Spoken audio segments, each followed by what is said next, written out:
नवविध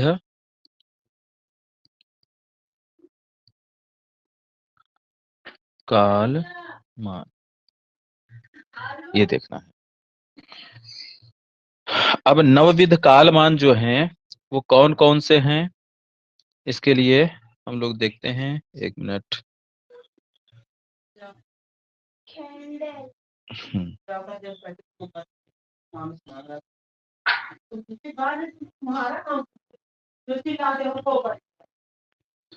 नवविध कालमान में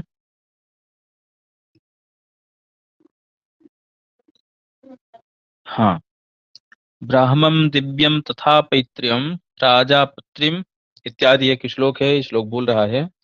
तो ब्रह्ममान, दिव्यमान, पितृमान, प्रजापतिमान, गुरु, सौर, सावन, चांद्र और नक्षत्र। ठीक, जिसमें से चार विशेष हैं, सौर, चांद्र, नक्षत्र और सावन। देखिए, वैसे क्रम तो अलग है लेकिन हम सामान्य देखते हैं। देखिए, सौर, नक्षत्र, चांद्र, सावन,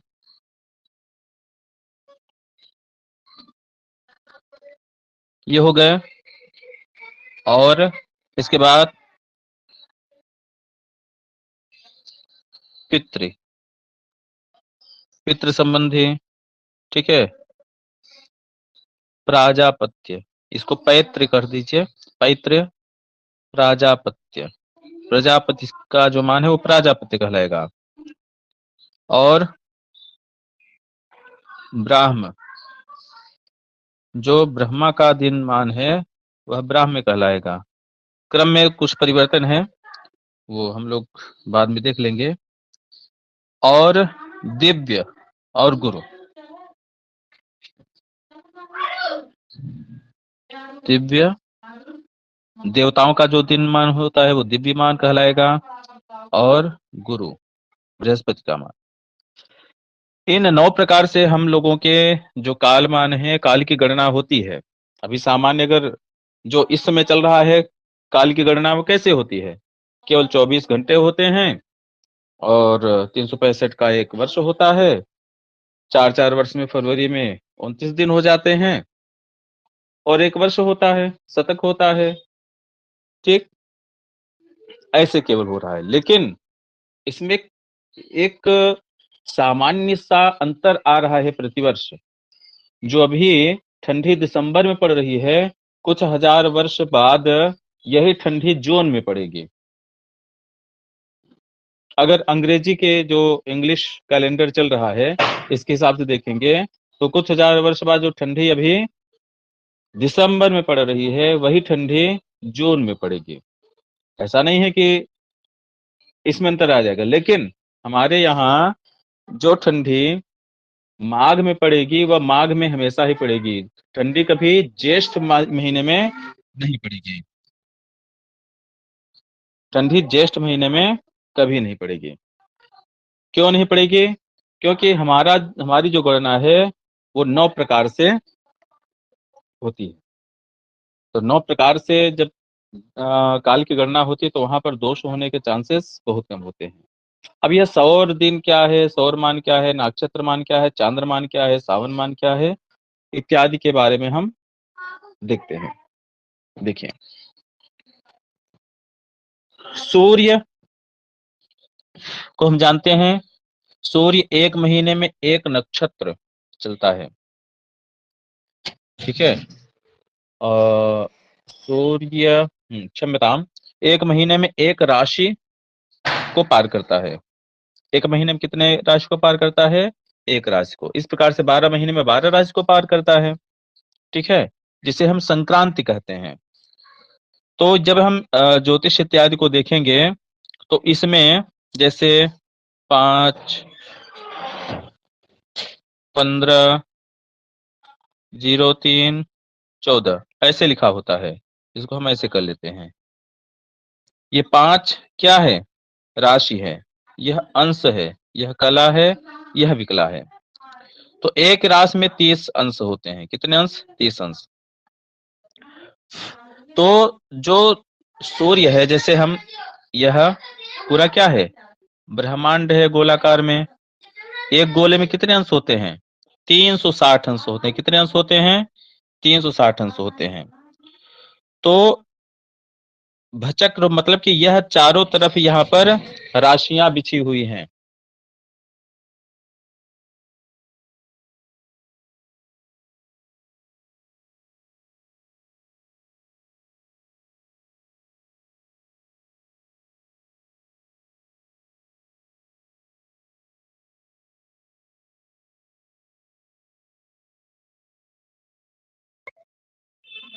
देखिए, तो यह 360 अंश होता है। तो एक वर्ष में 360 अंश 12 राशियों को पार करेगा जो सूर्य है। तो 360 में यदि हम 12 का भाग दे दें तो कितना आएगा? 30 आएगा। तो एक राशि को पार करने में कितने अंश होगा? 30 अंश होगा। ठीक है। फिर दूसरी राशि को पार करने में 60 अंश, तीसरी राशि को पार करने में 90 अंश जाएगा। ठीक। तो 30 अंश एक महीने में यह चलता है। लगभग एक महीने में सूर्य कितना चलता है? 30 अंश, 30 डिग्री। तो जो 1 डिग्री का मान है सूर्य का, वह उसका एक दिन कहलाता है। इसे हम सौर दिन कहते हैं। ठीक है। सूर्य के द्वारा राशि के 1 डिग्री को पार करने में लगा जो समय है, वह एक सौर दिन कहा जाता है। ठीक। क्या कहा जाता है? सौर दिन। हमारे जो विवाह इत्यादि के मुहूर्त होते हैं, वह सौर मास सौर दिन से चलते हैं। इसीलिए हम लोग देखते हैं कि कभी कभी पूष में भी विवाह होते हैं। वैसे तो सामान्य रूप से पूष में विवाह वर्जित है, लेकिन पूष में विवाह होते हैं। किस पूष की बात की गई है? सौर पूष की। सौर मास में जब पूष महीना होता है तब नहीं होता है। यह जो हम चैत्र वैशाख ज्येष्ठ आषाढ़ कहते हैं, यह चांद्र मास है जिसका प्रयोग हम लोग करते हैं। लेकिन विवाह आदि में जो मास की गणना होती है वह सौर मास से होती है। तो सूर्य के द्वारा 1 डिग्री का जो 1 डिग्री को पार करने में जो लगा समय है, वह सौर दिन कहलाता है। ठीक है। सौर दिन।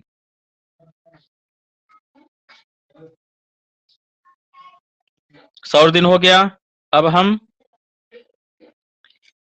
देखते हैं सावन दिन।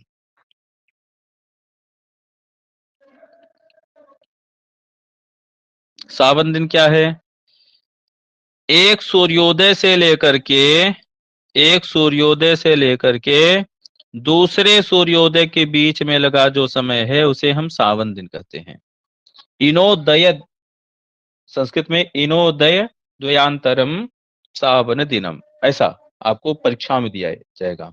इनोदय मतलब कि जो सूर्योदय है, उस दो सूर्योदय के मध्य का जो समय है, वो उसे हम सावन दिन कहते हैं, जो अभी हम प्रयोग में करते हैं। वैसे तो 12 बजे रात में ही हम दूसरा दिन मान लेते हैं, लेकिन हमारे यहाँ जो दिन का परिवर्तन है, सोमवार मंगलवार, वह सूर्योदय से प्रारंभ होता है। तो एक सूर्योदय से दूसरे सूर्योदय के मध्य का जो समय है, उसे हम सावन दिन कहते हैं। ठीक। उसे हम क्या कहते हैं? सावन दिन। और नक्षत्र, नक्षत्र संबंधी जो दिन है उसे नक्षत्र, मतलब कि एक नक्षत्र का जो समय है, वह उसे हम नक्षत्र दिन कहते हैं। जैसे देखते हैं ना कि आज अश्विनी नक्षत्र है, तो यह नक्षत्र जो है 24 घंटे नहीं होते, लेकिन लगभग 24 घंटे। कभी 23 घंटे हो जाते हैं, कभी 22 घंटे हो जाते हैं, कभी 25 घंटे 26 घंटे हो जाते हैं। ठीक। 24 घंटे भी रहते हैं। तो एक नक्षत्र के एक नक्षत्र में लगने वाला जो समय है, उसे हम नक्षत्र दिन कहते हैं। चांद्र दिन, चांद्र दिन कहते हैं जो हमारी तिथि होती है। प्रतिपदा, द्वितीया, तृतीया, चतुर्थी, पंचमी, यह क्या है? यह भी एक दिन है ना। तो यह, इसे हम चांद्र दिन कहते हैं। तो 4 प्रकार के दिनों की गणना हम कर चुके हैं क्या? सौर दिन, सावन दिन, नक्षत्र दिन, चांद्र दिन। ठीक है, इस प्रकार से यह दिन की गणना होती है। अब हम देखते हैं इसके आगे महीना। तो जब सूर्य 30 अंश पार कर जाता है तो उसका एक महीना होता है। ऐसे ही सावन दिन 30 दिन होते हैं तो एक महीना सावन दिन का होता है। नक्षत्र दिन जब 27 नक्षत्र पूरे हो जाते तो एक नक्षत्र मास हो जाता है। चांद्र दिन जब 30 चांद्र दिन पूरे होते हैं तो एक चांद्र मास होता है, एक चंद्र का महीना। ठीक, सामान्य सब में 30-30 दिन ही हैं। ठीक है, तो वह चांद्रमास होता है, चंद्र महीना होता है। अब हम देखते हैं कि जो पितृ हैं, पितृ दिन किसे कहते हैं? तो जो चांद्रमास है, चांद्र दिन है, इस तिथि के 15 तिथि, चांद्र जो दिन है 15 तिथि बराबर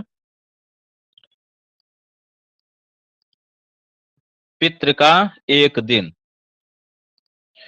और 15 तिथि बराबर, ये पूर्णिमा नहीं समझिएगा, ठीक है, यहां पर 15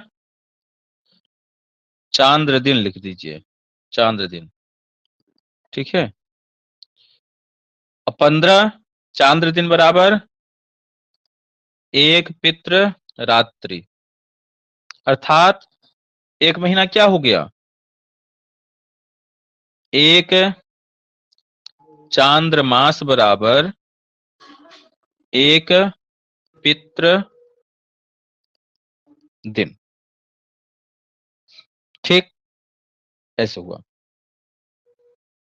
इस प्रकार से जो 30 पितृ दिन होंगे तो वह पितरों का एक महीना होगा। 360 पितृ एक महीना होगा, और जब 360 पितृ दिन होंगे तो पितरों का एक वर्ष होगा। ठीक, पितृ के बारे में हो गया। अब देवताओं के बारे में, जब 6 महीना बीतता है, 6 महीने, चाहे सौर दिन लीजिए चाहे चांद्र दिन लीजिए, जब 6 महीने बीतते हैं तो 6 महीने बराबर एक दिव्य दिन, और 6 महीने की ही एक दिव्य रात्रि। ठीक, अर्थात एक वर्ष जो हम लोगों का होता है वह देवताओं का एक दिव्य दिन होता है, दिव्य दिन प्लस रात्रि। ठीक है, इस प्रकार से जब हमारे 360 वर्ष होते हैं तो देवताओं का एक वर्ष होता है। ठीक, यह देवताओं का हो गया। गुरु भी ऐसे ही चलता है, एक वर्ष में एक राशि व्यतीत करता है तो एक वर्ष में उसके 30 दिन हो जाते हैं। ठीक है, गुरु का मान हो गया, देवताओं का मान हो गया, ठीक, पितरों का मान हो गया। अब क्या बचा? एक मिनट, अब बचा हमारा सावन दिन हो गया, ब्रह्मा का, दिव्य का भी हो गया, ब्रह्मा का और प्रजापति का। ठीक है, यहां मनु से हम लेंगे। अब हम सामान्य इसके आगे चलते हैं। तो एक सौर वर्ष बराबर देवताओं का एक दिन रात। इस प्रकार से जब 4,32,000 सौर वर्ष व्यतीत होते हैं तो एक युग होता है। क्या होता है? एक युग। 4,32,000 सौर वर्ष बीतते हैं तो एक युग होता है। इसको हम 1200 दिव्य वर्ष भी कह सकते हैं, 1200 दिव्य वर्ष। 1200 दिव्य वर्ष बराबर एक युग। ठीक है, 4,32,000 सौर वर्ष अथवा 1200 दिव्य वर्ष। अब ये बताइए कि एक दिव्य वर्ष में कितने सौर वर्ष होंगे?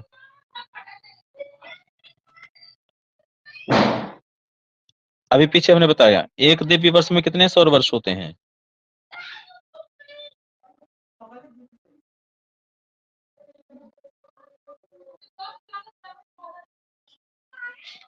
अगर इसे हमें चेक भी करना हो तो एक दिव्य वर्ष हमने क्या बताया, जो एक सौर वर्ष होता है वह देवताओं की एक दिन रात होता है ना। जो 6 महीने हैं उत्तरायण वह देवताओं का दिन होता है, और 6 महीने जो दक्षिणायन होता है वह देवताओं की रात्रि होती है। अर्थात एक दिव्य वर्ष बराबर 360 सौर वर्ष। ठीक है, तब बताइए 1200 दिव्य वर्ष बराबर 360 गुणे 1200। तुरंत आप लोग गुणा करिए, क्या यही आ रहा है? कैलकुलेटर का भी यूज कर सकते हैं। 360 गुणे 1200 कर दीजिए। क्या 4,32,000 आ रहा है? चलिए बिना कैलकुलेटर के हम गुणा करते हैं। जी भैया आ रहा है। हाँ, 3 जीरो उतार लीजिए आप, 2 जीरो इसके, 1 जीरो इसके। अब 12 का 36 में गुणा करिए। बरछंग 72, 72 के 2 हंसी लगा 7, बर्तियाई 36, 36 7 43, 4,32,000 हो गया ना। यह एक युग का मान है। ठीक है, यह क्या है? एक युग। अब देखिए, अब कलयुग त्रेता, कलयुग द्वापर त्रेता सतयुग का देखिए।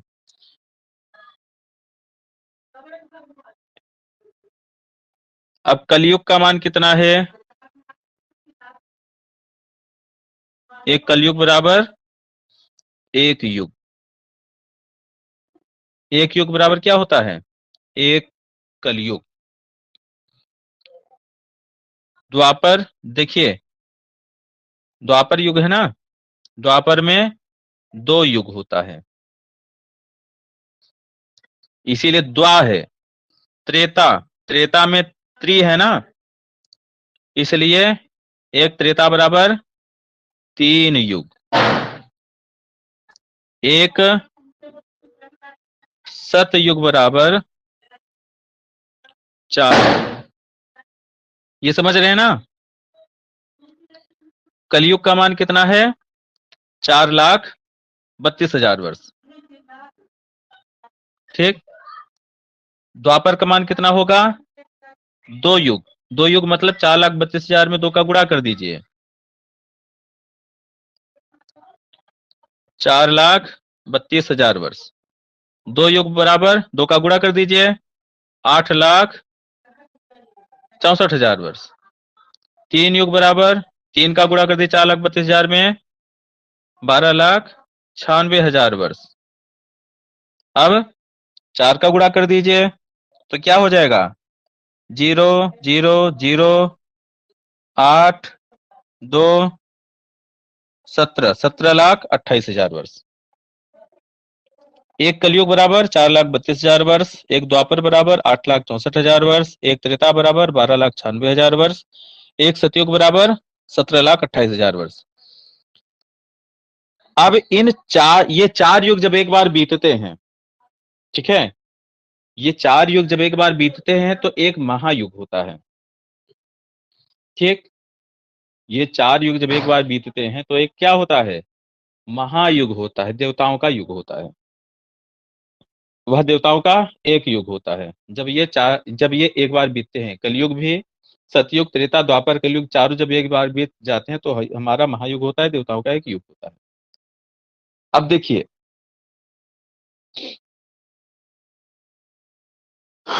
अगर हम चारों को जोड़ दें तो कितने युग हो गए? एक युग कलयुग में, 2 युग द्वापर में, 3 युग त्रेता में, 4 युग सतयुग में। तो 4 3 7 दोनों 1 10, 10 युग हो गए ना, अर्थात 4,32,000 में 10 का गुणा कर दीजिए, अथवा 1200 में 10 का गुणा कर दीजिए, तो क्या हो जाएगा? 43,20,000 वर्ष। क्या? 43,20,000 वर्ष। ठीक, अथवा 1200 में गुणा करेंगे तो 12,000 वर्ष हो जाएगा। यह सौर वर्ष और यह दिव्य वर्ष।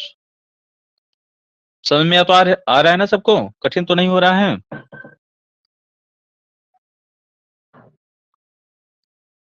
स्पष्ट हो रहा है ना? जहां कठिनाई होगी वहां तुरंत पूछ लीजिएगा आप लोग।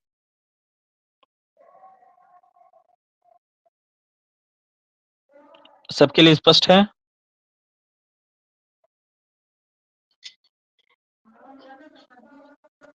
रजनीश जी, सत्यशेखर जी, अमित जी?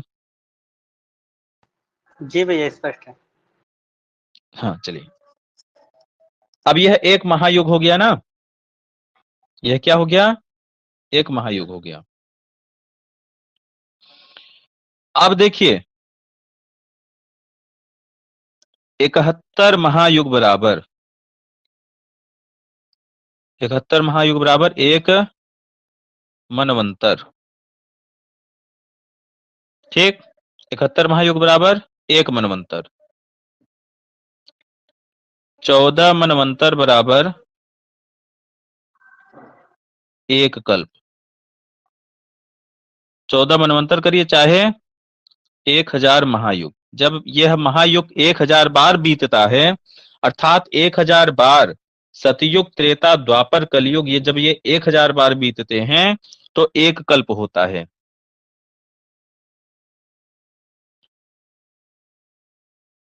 ठीक, और एक कल्प बराबर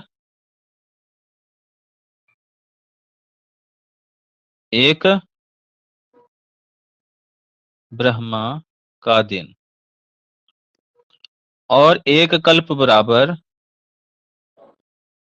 एक ब्रह्मा की रात्रि।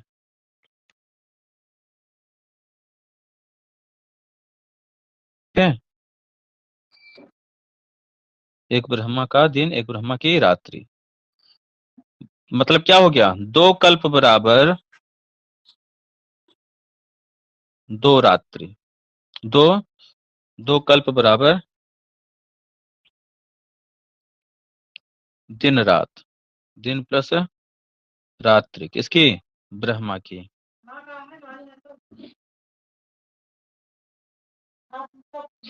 ठीक है, तो ब्रह्मा तक हम आ गए। प्रजापति मतलब जो मनु है, मनवंतर, और ब्रह्मा की दिन रात्रि। इतना समझ में आ गया? इतना ही आपको करना है। ठीक, इतना आपको समझ कर रखना है। सौर दिन किसे कहते हैं? सूर्योदय से सूर्योदय पर्यंत जो समय होता है उसे हम सौर दिन कहते हैं। सावन दिन किसे कहते हैं? जो 24 घंटे नहीं, सूर्योदय से सूर्योदय तक पर्यंत जो दिनमान होता है उसे हम सावन दिन कहते हैं। यही हमसे गलती हो जाती है परीक्षा में। हम सूर्योदय से सूर्योदय पर्यंत सौर दिन वहां पर लिख देते हैं, लेकिन उसे क्या कहते हैं? सावन दिन। सूर्योदय से सूर्योदय पर्यंत जो दिनमान है उसे हम सावन दिन कहते हैं। सूर्य के द्वारा एक अंश को व्यतीत करने में लगा समय सौर दिन कहलाता है। एक नक्षत्र को व्यतीत करने में जो लगा समय है उसे हम नक्षत्र दिन कहते हैं। चंद्रमा की जो एक तिथि है उसे हम चांद्र दिन कहते हैं। सबके 30-30 दिन का एक महीना होता है। ठीक क्या होता है? एक महीना। ये नक्षत्र दिन में इसमें अंतर है। 27 नक्षत्र दिन का एक महीना होता है, नक्षत्र मास होता है। ठीक है, और इस प्रकार से जब 360 दिन होते हैं सभी के, तब एक वर्ष होता है। जो एक महीना है चांद्र दिन का, चांद्र जो एक मास है, वह एक मास दो भागों में विभक्त होगा। 15 दिन पितरों का दिन होगा, जो शुक्ल पक्ष होता है वह पितरों की रात्रि होती है, और जो कृष्ण पक्ष का 15 दिन होता है वह पितरों का दिन होता है। अब देवताओं के दिन रात में देखें तो जो 6 महीने होते हैं देवताओं की रात्रि होती है, 6 महीने देवताओं का दिन होता है। जो उत्तरायण है 6 महीने वह देवताओं का दिन है, जो दक्षिणायन है 6 महीने वह देवताओं की रात्रि है। इस प्रकार से जब 360 वर्ष हमारे सौर वर्ष बीतते हैं तो देवताओं का 1 वर्ष होता है। ठीक है, तो देवताओं का क्या होता है, 1 वर्ष होता है।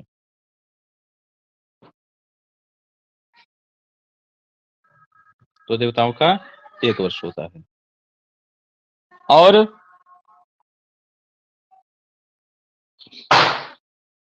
देवताओं का 1 वर्ष होता है।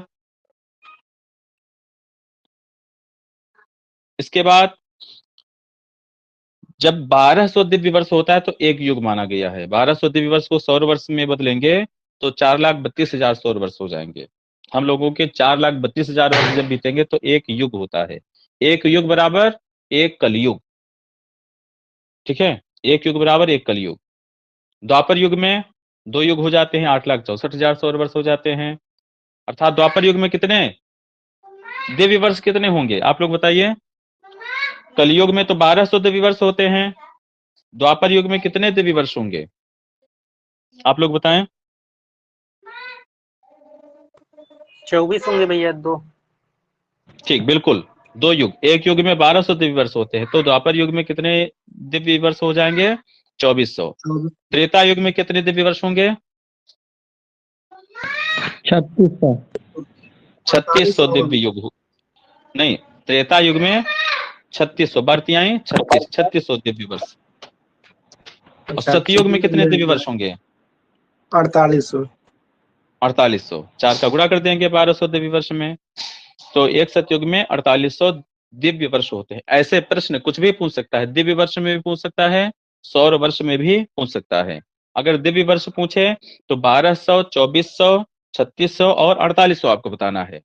अगर सौर वर्ष पूछ ले तो 4,32,000 वर्ष कलयुग, 8,64,000 वर्ष द्वापर, 12,96,000 वर्ष त्रेता युग और 17,28,000 वर्ष सतयुग का। ठीक, इस प्रकार से जब 71 महायुग बीतते हैं तो एक मनवंतर होता है। 14 मनवंतर जब बीतते हैं तो एक कल्प होता है। 14 मनवंतर अथवा 1000 महायुग जब बीतता है तब एक कल्प होता है। एक कल्प ब्रह्मा का एक दिन होता है और एक कल्प का ही एक ब्रह्मा की रात्रि होती है। तो 2 कल्प बराबर ब्रह्मा का दिन रात होता है। ठीक, इतना हमें एक नववेद कालमान में जानना है। अब इसमें प्रश्न कैसे आता है, एक बार तो प्रश्न ये आ गया था कि एक मनवंतर में कितने सौर वर्ष होते हैं। आप बताइए कि एक मनवंतर में सौर वर्ष कितने होते हैं, इसको निकालने के लिए हमें क्या करना होगा।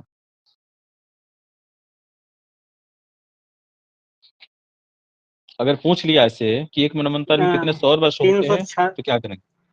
360 में 1200 से गुणा कर देंगे भैया। नहीं, 360 में 12 से गुणा क्यों करेंगे,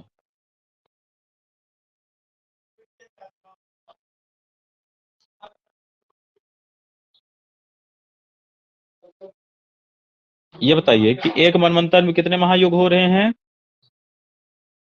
71 महायुग ना। ये बताइए जी। कि एक महायुग में कितने सौर वर्ष होते हैं। 4,32,000। अरे वो तो एक युग में होते हैं ना, एक महायुग बराबर जब चारों युग बीत जाते तो एक महायुग होता है। तो 43,20,000 वर्ष हमने बताया। ठीक है, जी जी। 43,20,000 वर्ष। अगर दिव्य वर्ष पूछे तो 12,000 वर्ष। ठीक है, जी भैया। अब जब एक महायुग में 43,20,000 सौर वर्ष होते हैं तो एक मनवंतर में सौर वर्ष निकालने के लिए हम क्या करेंगे, 43,20,000 में 71 से गुणा कर देंगे। यही करेंगे ना।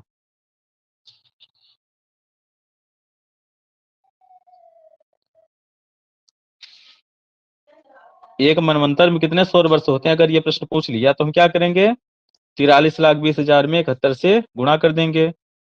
ये एक प्रश्न है, 2 नंबर का प्रश्न होगा आपका, तो वहां पे पेन कॉपी आपको मिलेगी, तुरंत आप इसको गुणा तो आता ही है, उसको कर दीजिए, लगभग में आ जाएगा, वो सही एक नंबर आपको मिल जाएगा, एक प्रश्न का नंबर मिल जाएगा आपको।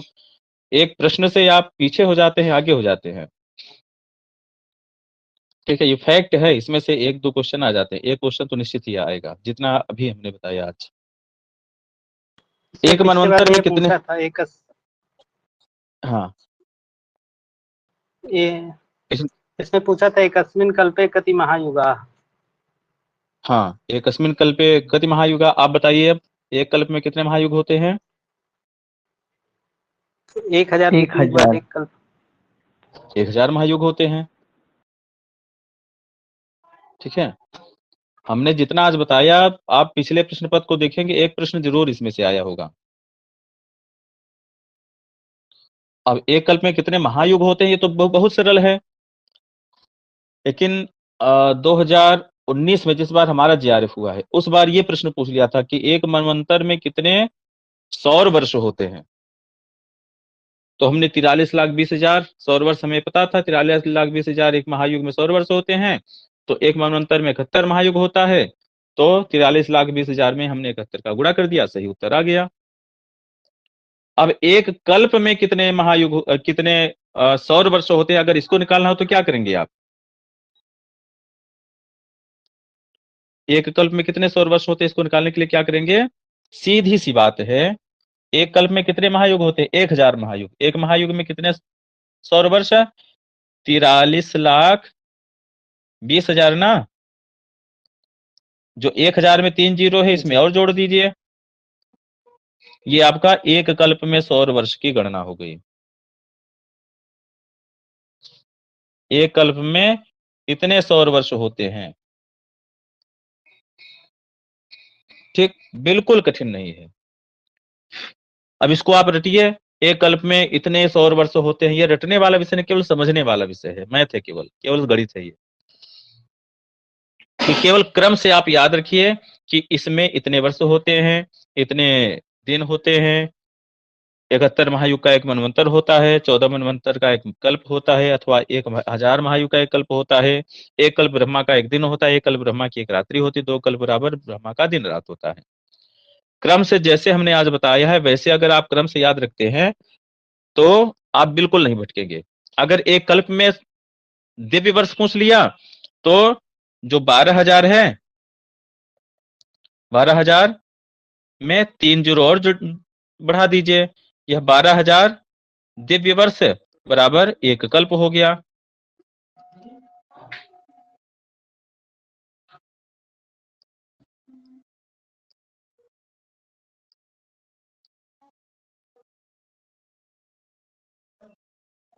ठीक है, चलिए, नवविध कालमान हो गया, और हमारे विचार से ज्योतिष में यही पढ़ने योग्य है। और कोई प्रश्न होगा तो बताइएगा, एक कक्षा और कर ली जाएगी, कोई विशेष प्रश्न होगा तो। ठीक है, इतना आप लोग आज जो है इसको दोहरा लीजिए, और कुछ कठिनाई होगी तो आप लोग हमें आज मैसेज कर दीजिएगा कि ये प्रश्न ज्योतिष के कठिन लग रहे हैं, इन पर भी कक्षा चला दी जाए। तो अगर कोई कठिन विषय होगा तो उस पर एक कक्षा और कर ली जाएगी। ठीक, अभी कोई प्रश्न हो तो अभी उस पर चर्चा हम लोग कर सकते हैं। सबको स्पष्ट तो हुआ है ना, जितना हमने बताया अभी आज? जी भैया। चलिए, कोई प्रश्न नहीं है किसी का अभी?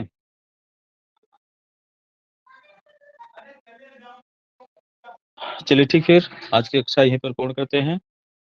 सर्वे भवन्तु सुखिनः, सर्वे सन्तु निरामयाः, सर्वे भद्राणि पश्यन्तु, मा कश्चित् दुःखभाग् भवेत्।